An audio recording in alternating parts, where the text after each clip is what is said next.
El día que firmé los papeles del divorcio, mi exesposo me metió una tarjeta en la mano, como si quisiera humillarme. No fue un gesto amable. No fue preocupación.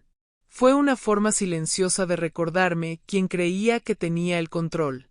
Yo me llamo Doña Isabel, tengo 62 años, y todavía recuerdo el peso de ese pedazo de plástico entre mis dedos. No dije nada. No pregunté nada. Solo cerré la mano y me fui. Dejé esa tarjeta olvidada durante 2 años enteros. 2 años en los que preferí ajustarme, contar monedas, aprender a vivir con lo justo, antes que tocar algo que venía de él. Mi orgullo era lo único que todavía sentía como mío. Hasta que las cuentas del hospital de mi madre me acorralaron.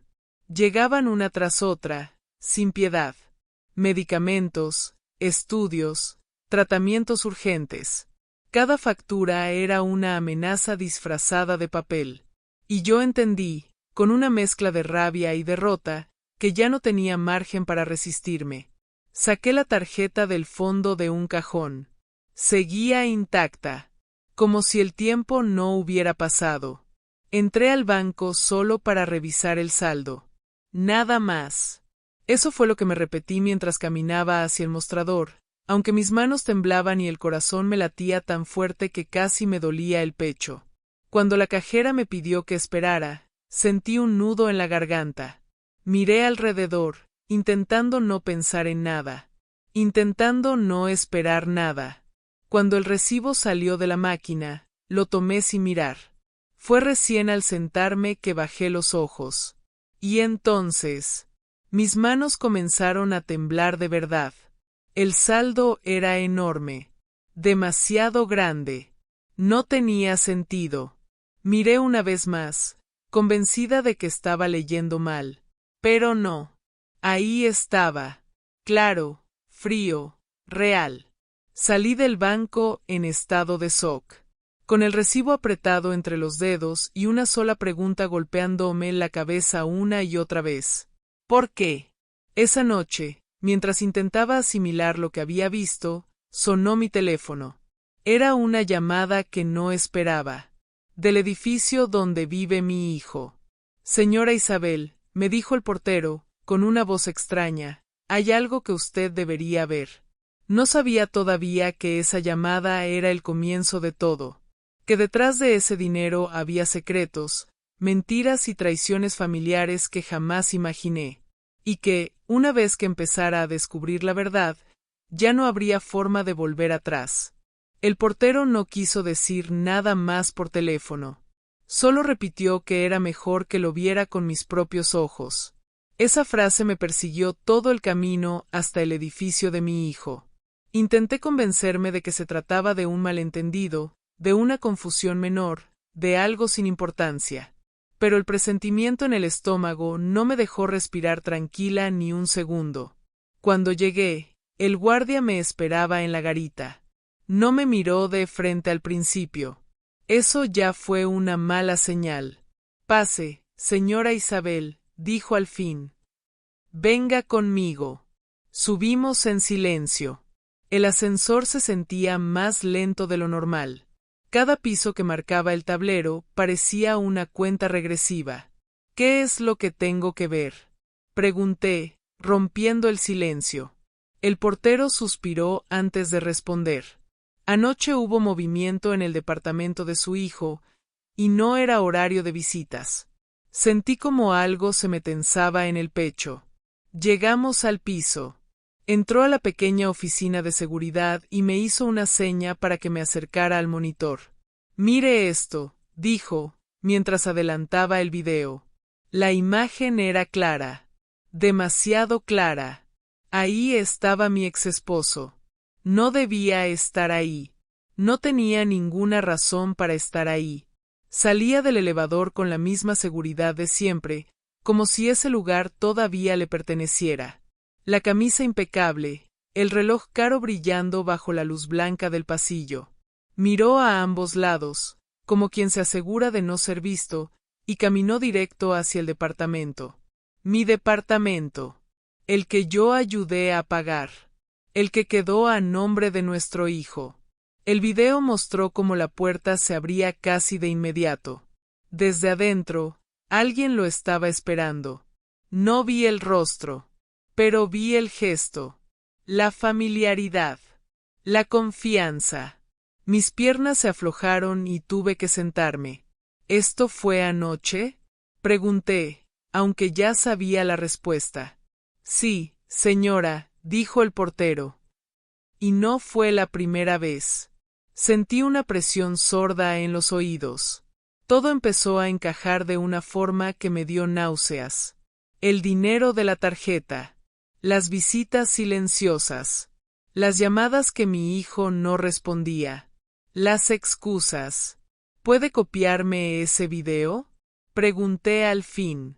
El portero asintió. Ya lo hice. Por si acaso.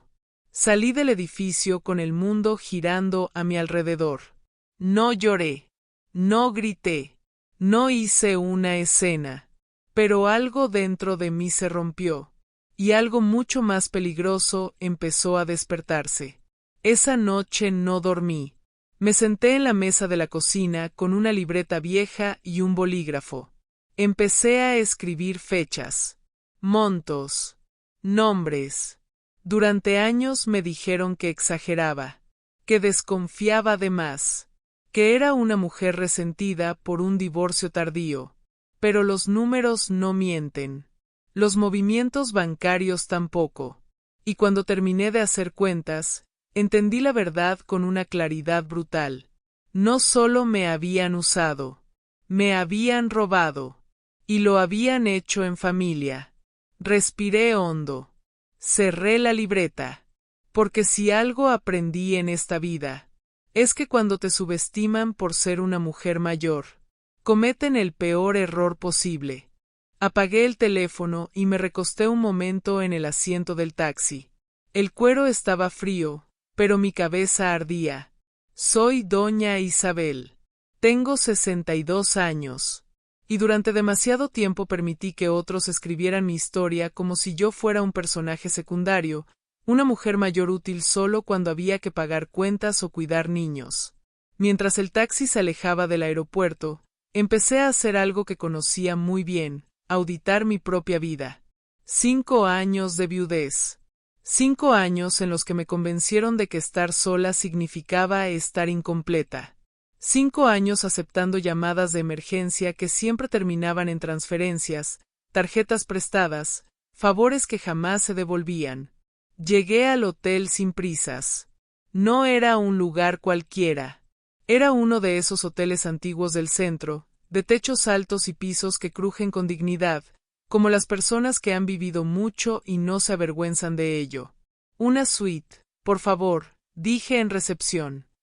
Con vista y tina. El recepcionista no dudó. A algunas mujeres no hay que explicarles nada. Subí, entré, cerré la puerta, y el silencio me abrazó. Dejé la maleta junto a la cama, me quité los zapatos ortopédicos y caminé descalza sobre la alfombra. Abrí el frigobar, serví un vaso de agua fría y me senté frente al escritorio de madera oscura. Saqué mi libreta de cuero. La misma que Roberto siempre miró con burla. La misma que él creía llena de recetas y listas del mercado. No tenía idea. Abrí una página nueva y escribí la fecha. Luego tracé una línea vertical. De un lado, lo que creen que es suyo. Del otro, lo que realmente es mío. El apartamento. A nombre de Lucía, sí. Pero con una hipoteca que yo avalé, y un 40% mensual que sale puntualmente de mi cuenta para ayudar con los niños. La camioneta negra de Roberto. Su orgullo. Su símbolo de poder. A mi nombre. Comprada cuando su gran negocio de importaciones se vino abajo y nadie más quiso prestarle un centavo. La tarjeta adicional. Esa joya. La usaba como si fuera infinita. Gasolina, cenas, ropa cara. Yo veía los estados de cuenta y callaba. Hasta hoy. Encendí el teléfono solo para una llamada. Servicios Platinum, buenos días. contestó la voz amable.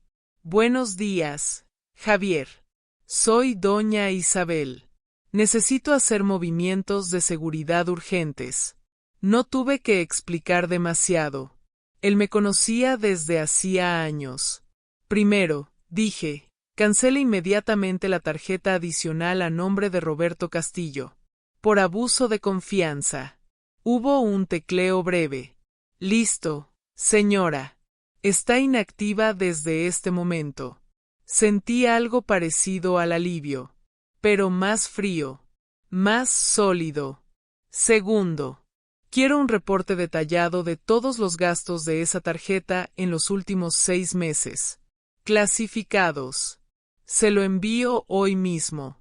Y tercero, continué, bloqueé cualquier cargo recurrente que no esté a mi nombre. Plataformas, seguros, gimnasios, todo. Hubo una pequeña pausa. Eso puede causar interrupciones de servicio para ellos. Esa es exactamente la idea, Javier. Colgué. Me levanté y fui al espejo. La mujer que me devolvió la mirada tenía canas, arrugas y una postura cansada. Pero en los ojos había algo que no veía desde hacía años. Claridad. Roberto me había mandado a cuidar perros. Como si eso fuera todo lo que yo podía hacer. Sonreí con ironía. No sabes lo que acabas de despertar, murmuré. Pedí comida al cuarto. Salmón. Ensalada fresca. Una copa de vino blanco. Mientras esperaba, mi teléfono vibró sin parar. Mensajes de Lucía. Llamadas perdidas. Audios que no escuché. No les debía explicaciones. Ya había dado demasiadas durante toda una vida. Cuando llegó la comida, comí despacio, como alguien que recupera el control de su tiempo. Luego volví a la libreta. Escribí una sola palabra en mayúsculas. Perros. Y la subrayé 2 veces. Roberto amaba a esos perros más que a muchas personas. Y sin saberlo, acababa de dejarme la puerta abierta para el siguiente movimiento. Miré el reloj. La tarde apenas comenzaba. Y yo ya no era la mujer que se quedó llorando en un aeropuerto. El silencio de la suite era engañoso. Por fuera, todo parecía en calma.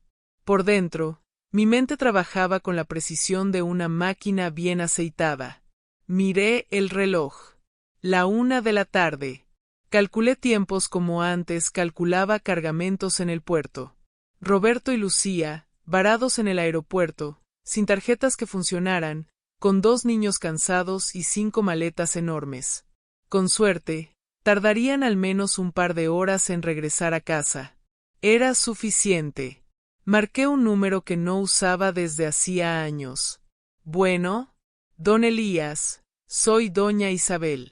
Necesito un favor urgente. Discreto. No hizo preguntas innecesarias. Nunca lo hacía. Dígame dónde y en cuánto tiempo. En la calle Los Laureles. En 20 minutos. Lleve herramientas para candados de alta seguridad. Salí del hotel con paso firme. No cambié de ropa. Solo de zapatos. Los tacones elegantes se quedaron atrás. Los mocasines cómodos salieron conmigo. La experiencia enseña a no sacrificar estabilidad por apariencia. Tomé un taxi cualquiera. Nada de aplicaciones. Nada de rastros innecesarios. La casa apareció frente a mí como una vieja conocida que ya no inspira cariño. 2 plantas, color crema, jardín descuidado. El lugar que pagué con mis ahorros y que ahora parecía abandonado. Abrí con mis llaves. El olor me golpeó primero. Humedad. Encierro. Descuido. Así viven, murmuré. Caminé directo al patio trasero. Kaiser y Duquesa me recibieron con ladridos apagados. No de alegría. De ansiedad. Los platos estaban sucios. El agua, verdosa. El famoso alimento especial no era más que croquetas rancias. Sentí algo que no era tristeza. Era indignación.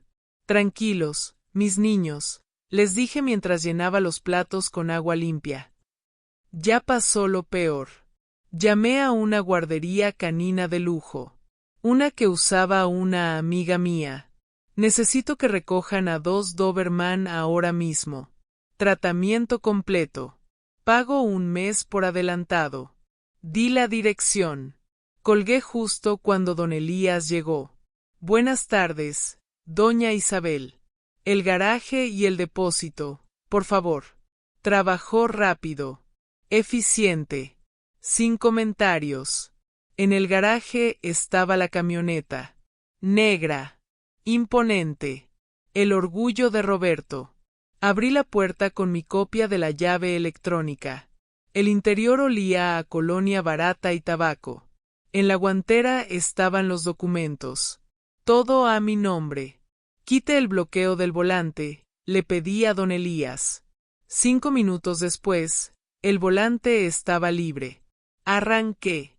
El motor rugió como si también hubiera estado esperando este momento. Cuando llegó la camioneta de la guardería canina, firmé como propietaria legal. Porque lo era. Nadie retira a estos perros sin mi presencia y mi identificación, aclaré. Si viene un hombre gritón y maleducado, llamen a la policía. El conductor sonrió. Entendido.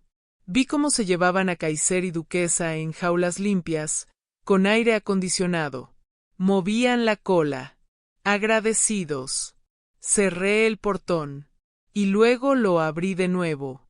Lo dejé abierto. Que vieran el vacío. Que lo sintieran. Conduje la camioneta hasta un estacionamiento privado de larga estancia, lejos. Muy lejos. Pagué un mes por adelantado. Guardé el recibo en mi libreta. Regresé al hotel en otro taxi. Eran las 4 de la tarde. Mi teléfono vibraba sin parar. Mensajes de Lucía. Mamá, ya llegamos. La casa está rara. No está la camioneta. Los perros no están. Roberto quiere llamar a la policía. Mamá, contesta. Apagué el teléfono.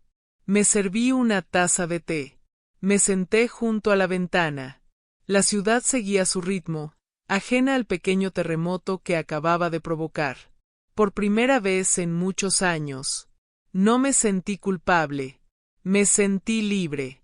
Pasaron exactamente 32 minutos. Lo sé porque miré el reloj 2 veces antes de que el teléfono sonara. No era un mensaje. Era una llamada.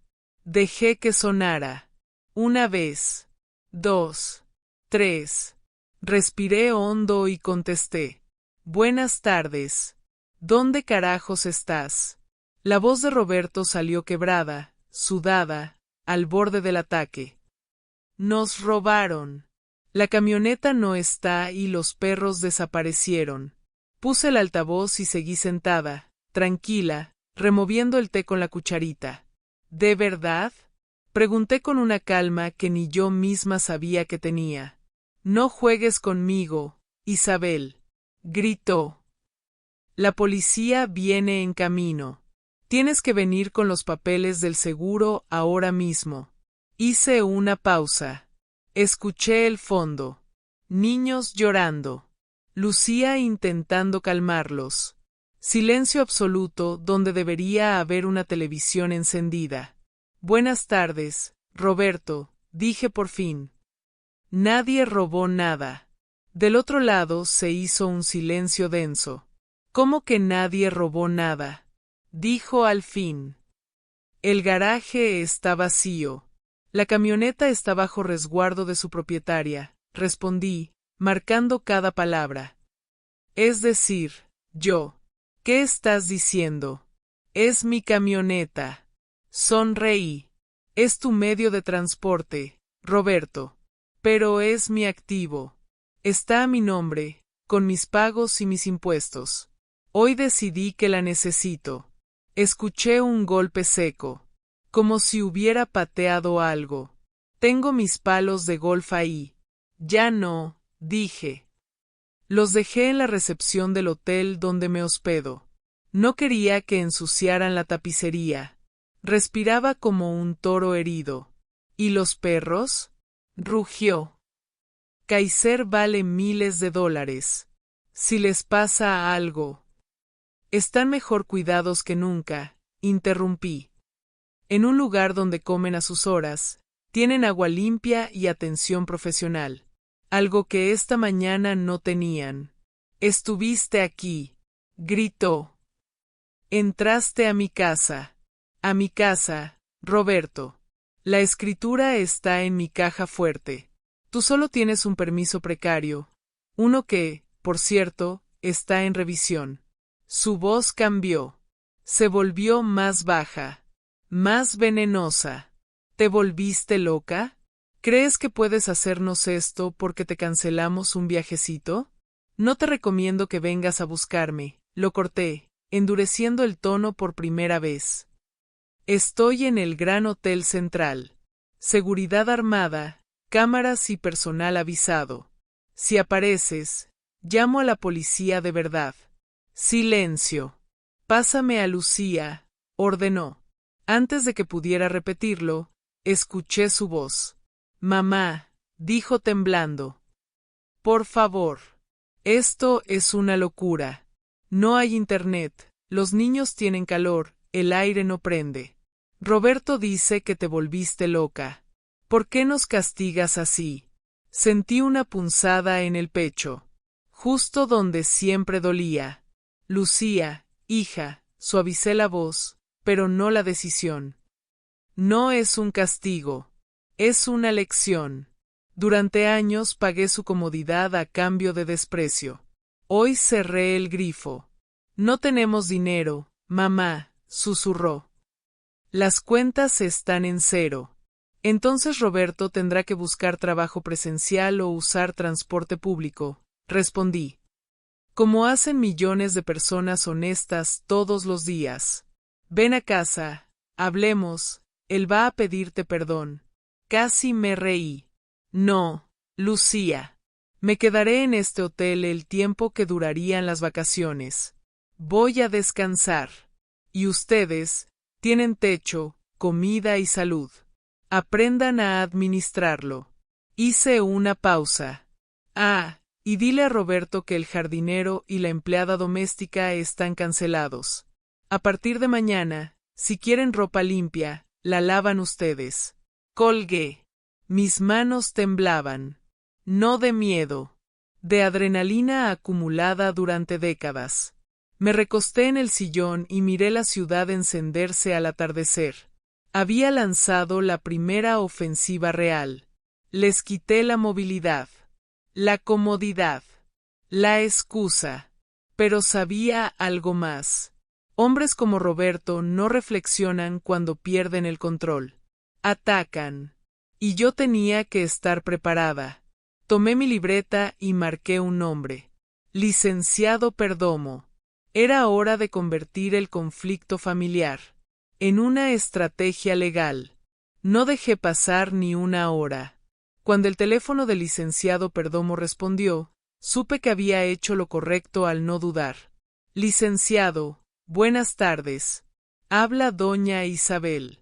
Doña Isabel, ¿cuánto tiempo? Respondió con esa voz grave que siempre me dio seguridad. ¿En qué puedo ayudarla? Miré por la ventana del hotel. La ciudad seguía su curso, indiferente a la guerra que acababa de empezar en mi familia. Necesito verlo mañana a primera hora, dije. Y necesito que prepare todos los documentos de la propiedad de los Laureles. Hubo una breve pausa. ¿Todo bien? Nada bien. Pero todo bajo control, a partir de ahora.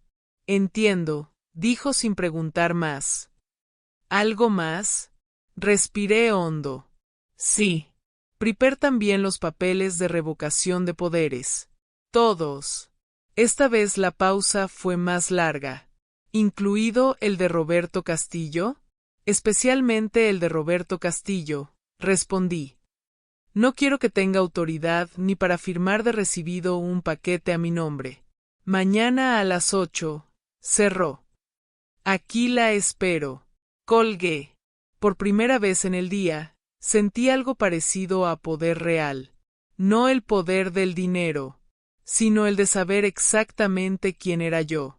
Me levanté despacio y fui al baño. Llené la tina con agua caliente y sales aromáticas. Me desnudé sin prisa, observando mi cuerpo en el espejo. Las cicatrices, las marcas del tiempo, los años cargando problemas ajenos. Me sumergí en el agua y cerré los ojos. Podía imaginar el caos en la casa de los Laureles. El calor subiendo sin el aire acondicionado. Los niños quejándose. Roberto gritándole al módem como si el aparato fuera culpable de su inutilidad. Por primera vez. Ese caos no era mío. Yo estaba de vacaciones. A mi manera. Mi castillo tenía sábanas de hilo fino, servicio a la habitación y silencio. Un silencio limpio. Pero no me engañaba. Sabía que esto apenas comenzaba. Roberto no se quedaría quieto. Intentaría manipular a los niños. Intentaría hacerme sentir culpable. O peor, buscaría una salida legal, aunque tuviera todas las de perder. Necesitaba blindarme. Salí del baño renovada. Me puse la bata blanca del hotel y pedí la cena. Mientras comía, abrí mi libreta y tracé el plan del día siguiente. Capítulo 1. El banco. Capítulo 2. El abogado. Capítulo 3. La escuela de los niños. Sí. Yo pagaba la colegiatura directamente. Y necesitaba asegurarme de que la escuela supiera que solo yo estaba autorizada para hacer cambios administrativos. Mientras escribía, un pensamiento me heló la sangre. Roberto tenía un socio. Un tal Guzmán. Un hombre turbio. Prestamista disfrazado de inversionista. De esos que sonríen mientras te ponen la soga al cuello. Si Roberto estaba desesperado, acudiría a él. Y si acudía a él, podría poner en riesgo la casa. Mi bolígrafo se quedó suspendido en el aire. La casa, legalmente, estaba a nombre de Lucía, aunque yo pagara la hipoteca. Me levanté de golpe. Ahí estaba el flanco descubierto. Mi talón de Aquiles. Lucía era débil. Roberto, manipulador. Si él lograba convencerla de firmar algo. No lo permitiría. Mañana no solo vería al abogado. Mañana tendría que ejecutar una maniobra que haría que quitarles el aire acondicionado pareciera un juego de niños. Mañana tendría que poner a mi propia hija contra la espada y la pared. Para salvarla. Miré la ciudad nocturna brillar como una joya indiferente. Descansa, Roberto, susurré al vidrio frío. Porque mañana vas a conocer a la doña Isabel que hacía llorar a los hombres duros. Y créeme, no te va a gustar. Dormí poco, pero fue un sueño profundo, pesado, como el de quien ya tomó una decisión irreversible. A las 6 de la mañana ya estaba despierta. Me vestí con calma, elegí un traje sobrio, oscuro, de esos que no buscan agradar, sino imponer respeto. Me recogí el cabello. Me miré al espejo y asentí. Esa mujer que me devolvía la mirada no pedía permiso. No pedía explicaciones. Esa mujer iba a poner orden. El banco fue mi primera parada. Entré caminando despacio, con la seguridad de quien sabe exactamente a qué va. La ejecutiva que me atendió me reconoció de inmediato. Habíamos hablado muchas veces, siempre por problemas que no eran míos, pero que yo resolvía. Doña Isabel, qué gusto verla, dijo con una sonrisa profesional. ¿En qué puedo ayudarla hoy? Hoy vengo a proteger mi dinero, respondí. ¿Y mi nombre? Eso cambió el tono de la conversación. Pedí estados de cuenta completos. Solicité bloqueos temporales. Cancelé tarjetas adicionales. Activé alertas. Cada firma que estampé fue un pequeño acto de justicia tardía. Cuando terminé, la ejecutiva me miró con una mezcla de respeto y curiosidad. ¿Todo está bien en casa?, preguntó con cautela. La miré a los ojos. Ahora sí. Salí del banco más ligera. No feliz. Ligera. El despacho del licenciado Perdomo olía a madera antigua y café recién hecho. Ese lugar siempre me había dado una sensación de refugio y de batalla ganada antes de empezar. Siéntese, Isabel, dijo sin rodeos. Ya revisé todo. Extendió los documentos sobre el escritorio. Legalmente, usted está cubierta en casi todos los frentes, continuó. Excepto uno. Asentí. Lucía. Exacto. El silencio cayó entre nosotros como una losa. Si su hija firma algo sin asesoría, podría comprometer la propiedad, dijo. No hoy. No mañana.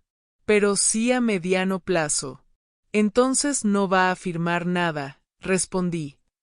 No sin mí. ¿Cree que acepte? Cerré los ojos un segundo. No importa si acepta. Importa que entienda. Perdomo me observó con atención. Va a ser duro. Lo sé, dije. Pero prefiero que me odie un tiempo, a que pierda la casa por culpa de su marido. El licenciado deslizó otro documento hacia mí. Esta es una opción extrema, explicó. Un fideicomiso. Blindaje total. Pero requiere que Lucía coopere. Tomé el papel. Lo leí con detenimiento. Era exactamente lo que necesitaba. Prepar todo, ordené. Hoy mismo. Al salir del despacho, respiré hondo. La parte más difícil no eran los bancos, ni los abogados, ni el dinero. Era enfrentar a mi hija, a la niña que una vez cargué en brazos, a la mujer que ahora estaba casada con el hombre que me traicionó. La cité en una cafetería neutral. Ni mi casa, ni la suya. Llegó tarde. Eso ya decía mucho. Mamá, ¿qué pasa?, preguntó, sentándose sin siquiera saludar. Roberto está como loco, dice que le cortaste todo. La miré con calma. Siéntate bien, Lucía, dije. Esto no es una charla rápida. Algo en mi tono la alertó. ¿Qué hiciste? Lo que tenía que hacer, respondí. Y ahora necesito que escuches, sin interrumpir. Saqué la carpeta. La puse sobre la mesa. La abrí. Papeles. Fechas. Cifras. La vi palidecer. ¿Todo esto? Susurró. Todo esto lo pagué yo, dije.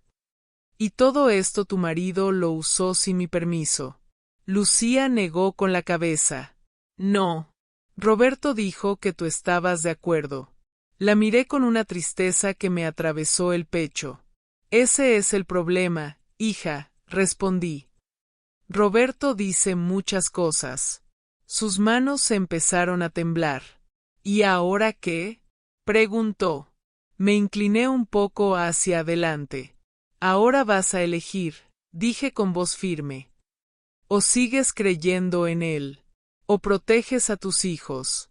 El silencio entre nosotras fue largo, denso, doloroso, y supe, en ese instante, que la respuesta de Lucía cambiaría todo. Lucía bajó la mirada. Sus dedos jugaron con la cucharita del café, haciéndola chocar contra la porcelana una y otra vez, como si ese sonido pudiera ordenar el caos dentro de su cabeza. Mamá, dijo al fin. Tú no entiendes cómo es vivir con él. La frase me dolió más de lo que quise admitir. Claro que entiendo, respondí con calma. Viví con hombres así más años de los que tú tienes de casada. Levantó la vista, sorprendida. Roberto no es malo, añadió rápido. Solo está presionado. Las cosas no salieron como esperaba. Apoyé ambas manos sobre la mesa. Las cosas nunca salen como esperan los hombres que viven del dinero ajeno, dije. Pero siempre salen como pagan las mujeres que lo sostienen. Lucía tragó saliva. Él me dijo que si firmo unos papeles, todo se arregla, confesó. Que es solo un trámite. Ahí supe que el peligro era real. Más real de lo que imaginaba. Abrí la carpeta y deslicé un documento hacia ella. Eso que te pide firmar, expliqué, es la puerta para perder la casa. No hoy. No mañana. Pero sí cuando ya sea demasiado tarde. ¿Cómo estás tan segura? Preguntó, con la voz quebrada. Porque ya lo revisó un abogado, respondí. Y porque ningún hombre desesperado pide firmas sin importancia. El silencio volvió a caer entre nosotras. Esta vez no fue solo incómodo. Fue definitivo. Si no firmas nada sin mí, continué, puedo protegerte. A ti y a los niños. ¿Y Roberto? Susurró. Respiré hondo. Roberto tendrá que enfrentar las consecuencias de sus decisiones, dije. Por primera vez. Lucía apretó los labios. Sus ojos se llenaron de lágrimas. Tengo miedo, mamá. Y ahí ya no hablé como estratega. Hablé como madre. Yo sé, dije, tomando su mano. Pero el miedo no se va obedeciendo a quien te pone en peligro. El miedo se enfrenta, con respaldo. Las lágrimas rodaron sin permiso. Si hago esto, él se va a enfurecer, dijo. Que se enfurezca, respondí. Lo que no puede hacer, es tocar lo que no le pertenece. Lucía cerró los ojos por unos segundos. Cuando los abrió, ya no era la niña confundida. Era una mujer cansada. ¿Qué tengo que hacer? Preguntó. Deslicé el último documento. Firmar este fideicomiso, dije. Hoy mismo. Y después, no firmar nada más sin mí ni sin el licenciado. Tomó el bolígrafo. Le temblaba la mano. La vi dudar. La vi respirar. Y finalmente, firmar. En ese instante supe dos cosas. Que había ganado una batalla. Y que la guerra apenas comenzaba. Nos despedimos sin abrazos. Cada una necesitaba procesar lo ocurrido a su manera. Cuando salí de la cafetería, mi teléfono vibró. Un mensaje de Roberto. ¿Qué le dijiste a Lucía? Sonreí por primera vez en días. No respondí, porque el silencio, cuando sabes que tienes el control, puede ser más aterrador que cualquier grito. Y Roberto, estaba empezando a entenderlo. Esa noche el teléfono no dejó de vibrar. Mensajes. Llamadas perdidas. Notas de voz que no abrí. El nombre de Roberto iluminando la pantalla una y otra vez, como si insistir pudiera devolverle el control que acababa de perder. Apagué el celular.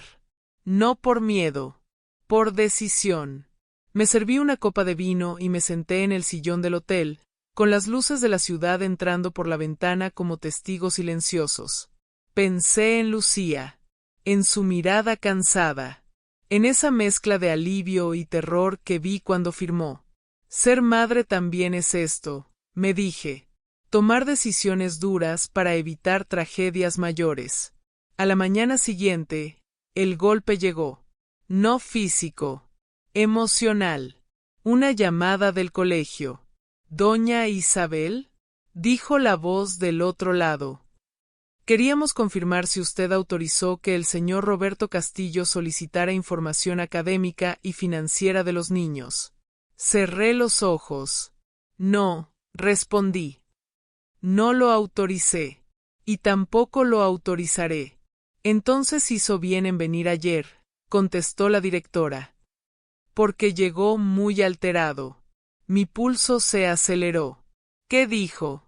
Que usted estaba confundida. Que ya no estaba en condiciones de tomar decisiones, Hizo una pausa incómoda. Insinuó que quizá necesitaba evaluación médica. Sentí un frío recorrerme la espalda. Ese viejo recurso. Ese intento de deslegitimar a la mujer llamándola loca. Gracias por avisarme, dije con voz firme. Todo lo legal ya está en manos de mi abogado. Cualquier intento adicional tendrá consecuencias. Colgué despacio. Ahí estaba. La verdadera cara. Roberto no solo quería dinero, quería poder. Y cuando lo perdió, atacó donde creyó que dolería más. Pero cometió un error imperdonable. Subestimarme. Antes del mediodía, el licenciado Perdomo ya había enviado notificaciones formales, advertencias legales, restricciones claras. Por la tarde, Lucía me llamó. Mamá, vino a casa, dijo con la voz temblorosa. Estaba furioso. ¿Te hizo algo? Pregunté, ya de pie. No, respondió. Pero gritó. Me culpó. Dijo que lo traicioné. Respiré hondo. Escúchame bien, hija, dije. Tú no traicionaste a nadie. Te protegiste. Hubo silencio. Se fue, continuó. Dijo que esto no se quedará así. Miré por la ventana una vez más. No se va a quedar así, respondí. Porque ahora, ya no está solo. Esa noche supe que Roberto había movido su última ficha. Intentó intimidar. Intentó dividir. Intentó sembrar miedo. Pero ya no tenía acceso al dinero, ni a las decisiones, ni a la narrativa. La historia ya no la contaba él. Y yo, doña Isabel, con 62 años, con arrugas, memoria y una voluntad que no se negocia, estaba apenas empezando a escribir el final. Si esta historia te atrapó, te estremeció o te hizo recordar verdades que muchos prefieren callar, te invito a suscribirte ahora mismo al canal Relatos de Doña Isabel. Aquí no solo contamos historias. Aquí damos voz a la experiencia, fuerza a la madurez y dignidad a quienes aprendieron que nunca es tarde para poner límites.